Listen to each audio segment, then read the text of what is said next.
नमस्कार, welcome to प्रज्ञानम classes. मैं हूं योकेश कुमावत।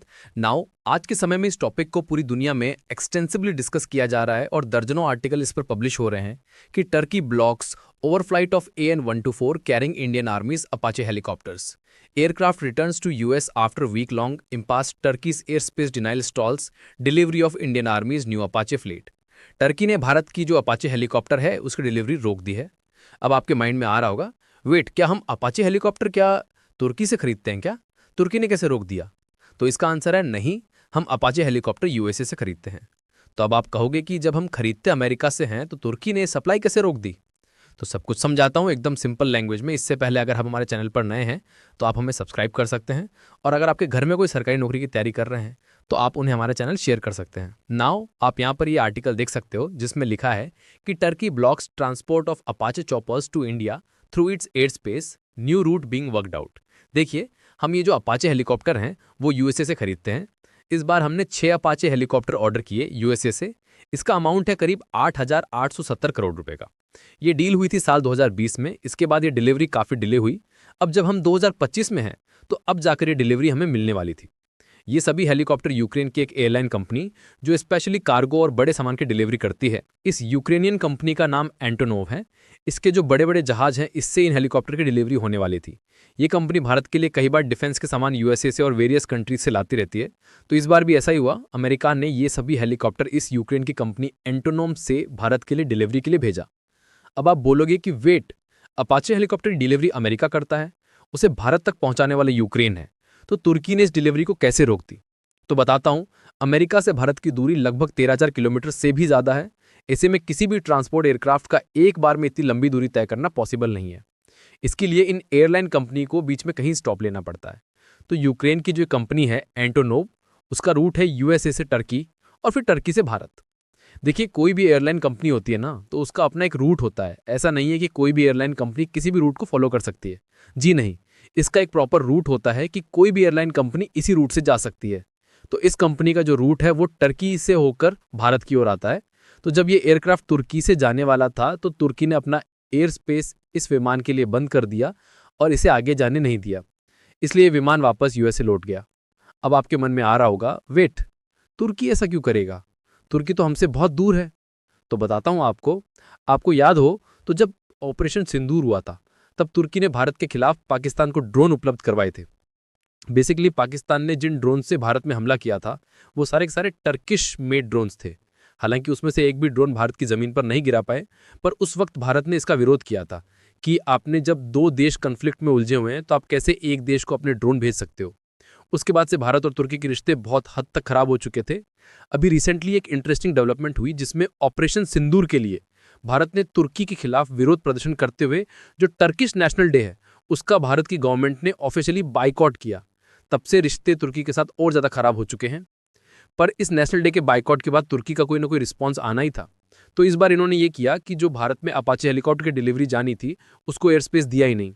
हालांकि ये कोई इतना बड़ा इशू नहीं है, भारत केपेबल है कि वो अपने सामान के लिए नए रूट को फाइंड आउट कर सकता है, परंतु ये तुर्की ने ये एक सिंबॉलिक रूप से भारत के अगेंस्ट स्टेप लिया है। सब कुछ और डिटेल में बताता हूं, पहले देखिए ये वीडियो, उसके बाद करते हैं बात।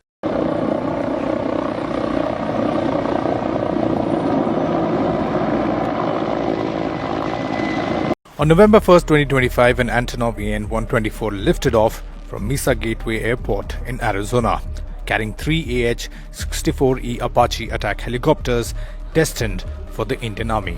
The aircraft had flown this route before when the first batch of 3 Apaches successfully passed through Turkish airspace to India.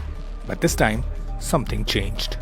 The Antonov landed in... अब तुर्की और अजरबैजान जैसे देश भारत के लिए थ्रेट खड़ा कर रहे हैं। इस आर्टिकल में आगे आप देख सकते हो लिखा है कि Indian government official last month skipped Turkish national day celebration in Delhi in a message to Ankara following its support to Islamabad particularly during operation सिंदूर।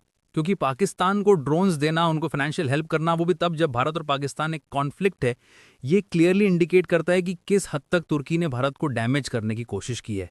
एक और हमें जब तुर्की में अर्थक्वेक आया था तो उस भूकंप में भारत ने एक लार्ज स्केल पर इनको यहाँ हमने मेडिकल इक्विपमेंट, राहत सामग्री भेजी थी। इसके रिस्पॉन्स में ऐसा लग रहा था कि शायद अब तुर्की और भारत के रिलेशन काफ़ी हद तक सही हो ही जाएंगे, पर ऐसे देशों को प्रेम से बात समझ नहीं आती। भारत को यहाँ मैं तो कहूँगा कि एक बड़ा स्टेप लेना चाहिए तुर्की के अगेंस्ट।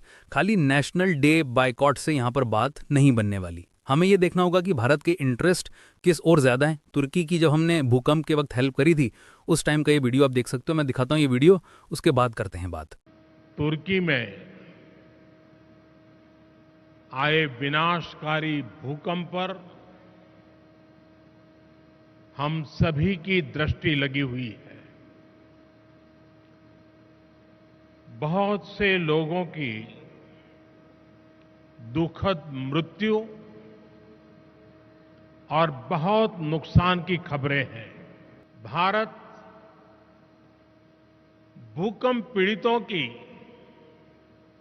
हर संभव मदद के लिए तत्पर है। India has sent fresh aid to Turkey as Turkey and Syria pick up the pieces. The death toll has now risen to 11,000 as a result of the अब आपके माइंड में आ रहा होगा कि हम इस पर अब क्या एक्शन ले सकते हैं। तो देखिए, तुर्की के साथ हमारा सालाना जो ट्रेड है वो फाइनेंशियल ईयर 2022-23 में करीब 13.8 बिलियन डॉलर के करीब था। अब फाइनेंशियल ईयर 2023-24 में ये घटकर करीब 10 बिलियन यूएस डॉलर रह गया है। इसका मतलब ये है कि हर साल हमारा तुर्की के साथ जो ट्रेड है वो करीब 2 बिलियन 3 बिलियन गिर रहा है। देखिए, तुर्की की जो करेंसी है लीरा, वो भी अब अपने हाईएस्ट लेवल पर भारत के रुपये के आगे गिर रही है। करीब 1 रुपये के बराबर 2 लीरा चाहिए उनको। इन सब के बियॉन्ड अगर हम देखें तो हम ये कर सकते हैं कि हमें अपनी जो सप्लाई चेन है उसको इतना मजबूत करना होगा कि तुर्की चाह कर भी भारत के अगेंस्ट ऐसे कोई स्टेप नहीं ले सके। इस मामले में हमें चाइना से सीखना होगा। जिस तरह से चाइना ने अपनी सप्लाई चेन बनाई है और अमेरिका जैसे देशों को ट्रेड डील करने के लिए मजबूर कर दिया, उसी तरीके से भारत को भी अपनी ग्लोबल सप्लाई चेन को इतना ज्यादा तगड़ा बनाना होगा। ये जो देश हैं तुर्की जैसे, ये खुद अपनी अर्थव्यवस्था को सुधार पा नहीं रहे। इनकी जो करंट ग्रोथ रेट है उसे देखकर लगता नहीं कि इन्होंने जो 1.9 ट्रिलियन डॉलर की इकोनॉमी बनाने का टारगेट रखा है वो पूरा हो पाएगा। अभी तो देखना, अब तुर्की की करेंसी भारत के मुकाबले और ज्यादा गिरने वाली है, क्योंकि तुर्की के अंदर ही अब कई ग्रुप्स हैं जो अर्दोगान की सरकार के खिलाफ लगातार प्रोटेस्ट कर रहे हैं। उन्हें देखकर तो लगता है कि ये इतना ज्यादा कुछ कर नहीं पाएंगे। अब भारत की बात करूं तो भारत बहुत जल्द दुनिया की तीसरी सबसे बड़ी इकोनॉमी बनने वाला है। भारत को अपने नए ट्रेड रूट खोजने चाहिए ताकि हमारी इकोनॉमी को हम ग्लोबली एक्सटेंड कर सकें। भारत की जो करंट ग्रोथ रेट है वो दुनिया में किसी भी और देश से सबसे ज्यादा है। हमारे पास मैन पावर और लेबर पावर बहुत ज्यादा है, तो हमें अपने लेबर को स्किल्ड बनाना होगा ताकि वो एक ह्यूज स्केल पर हमारी इकोनॉमी में कंट्रीब्यूट कर सके। भारत ने तो तुर्की का इतना साथ दिया उनके बुरे वक्त में। भारत ने उस वक्त सबसे पहले ह्यूमैनिटेरियन एड टर्की को भेजी थी।